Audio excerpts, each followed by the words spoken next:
Un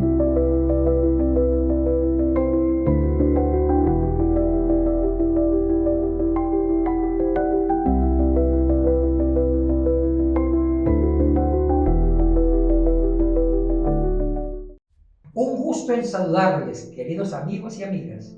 Hoy vamos a estudiar un tema muy importante en el mes de la Biblia: cómo orar según Jesús. Antes que alguien me diga algo, en la Biblia hay muchos modelos de oración, eso no lo voy a negar.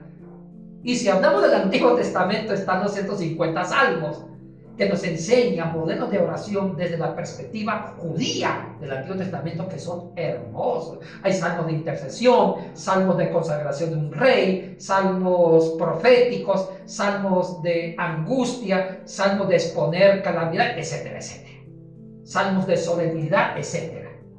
Pero Jesucristo en los evangelios, y precisamente en el sermón de la montaña en Mateo del 5 al 7, nos da una forma muy de Él, muy particular de oración. Y sobre Él quiero hablar, sin desacreditar en ningún momento el modelo de oración del Antiguo Testamento, que ya lo dije como introducción.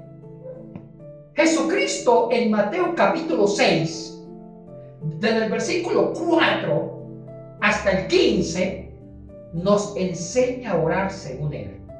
Y aquí quiero ir al griego. En el contexto judeocristiano de la influencia griega, había una palabra para orar en el griego secular y sagrado. Era polilogia. Escribo en letras, de una vez letras latinas. Polilogia. En griego sería así. Polilogia. Polilogia tiene dos raíces. Pol, muchas, logia, palabras.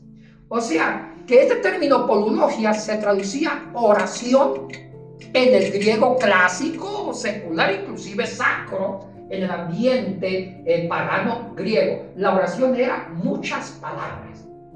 Pero en el texto griego hay algo impresionante. Vemos que cuando Jesús enseña a orar a sus discípulos, en el texto griego se usa otra palabra. Vamos primero al griego aquí. Proseuche, que en palabras latinas sería así. O pongámoslo aquí mismo. Proseuche. Oye, interesante este término. Proseuche se traduce en español como oración también, pero desde la perspectiva de la teología cristiana, desde Jesucristo. Vamos a profundizar este término. ¿Qué significa proseuche? Pero antes de estudiar las tres raíces del término, entendamos el contexto. Jesús criticó la mala práctica de la oración del judaísmo en ese momento y también de los gentiles griegos.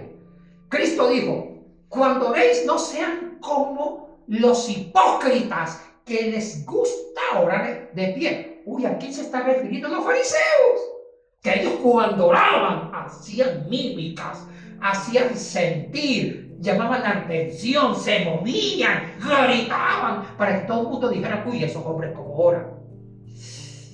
Uy, ese es un ataque fuerte. Y a veces tenemos la mala costumbre que cuando oramos hacemos ruido, gritamos, hacemos sentir al mundo como debemos, que estamos orando. Cuidado con eso.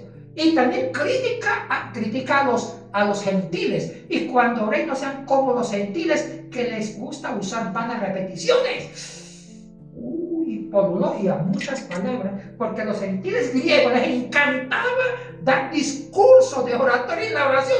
Y a ver, también hacemos lo mismo, porque pensamos que si buscando palabras refinadas: ¡oh, Señor Dios, bendita linda, tu majestad!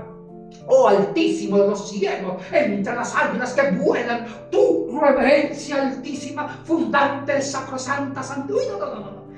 Inventamos un discurso empalagoso. Y Cristo dice: no usen vanas repeticiones como los gentiles. Uy, qué fuerte eso. Dice Cristo: cuando oréis, y usa la palabra proseuche. Cuando oréis, ahora sí estudiamos las tres raíces. Pros. La primera raíz es pros. Y el pros se usa mucho en Juan 1:1. donde dice en el principio estaba la palabra y la palabra estaba con Dios. Cuando dice que Cristo, la palabra o el verbo estaba con Dios, se usa pros. Pros en el griego más refinado ático significa unidad.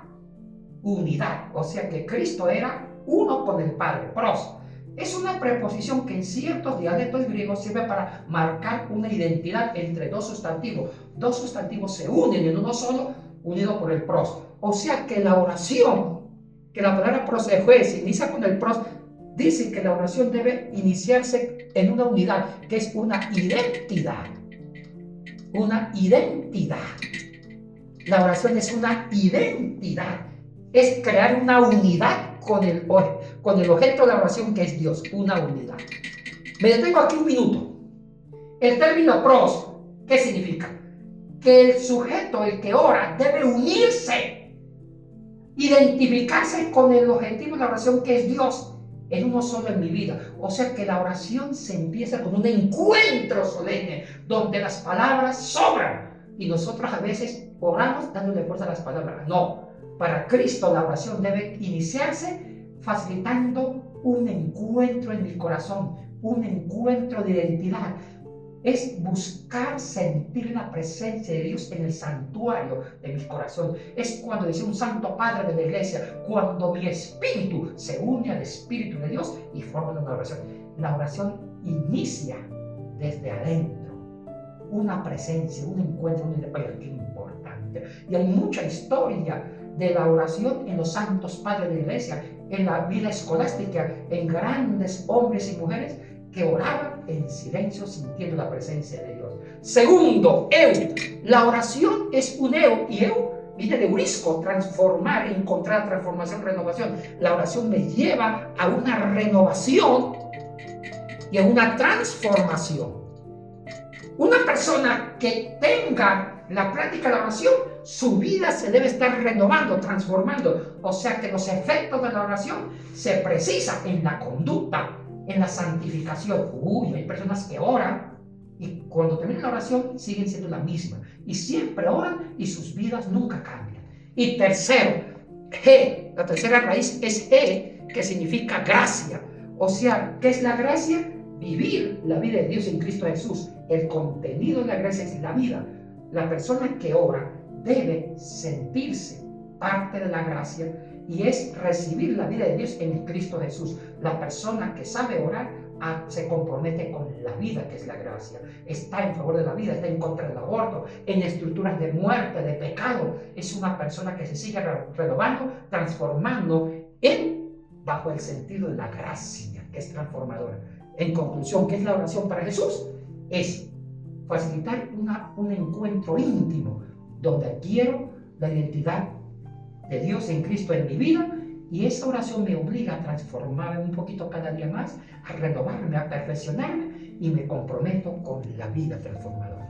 Yo no estoy diciendo que las palabras o que no griten o que no hablen duro, no, eso es secundario. Si a alguien le gusta orar con una voz fuerte, háganlo. Pero no olviden que lo más importante es sentir la presencia de Dios en su vida, el encuentro, la unidad con Dios, la transformación, renovación y comprometerse con la vida.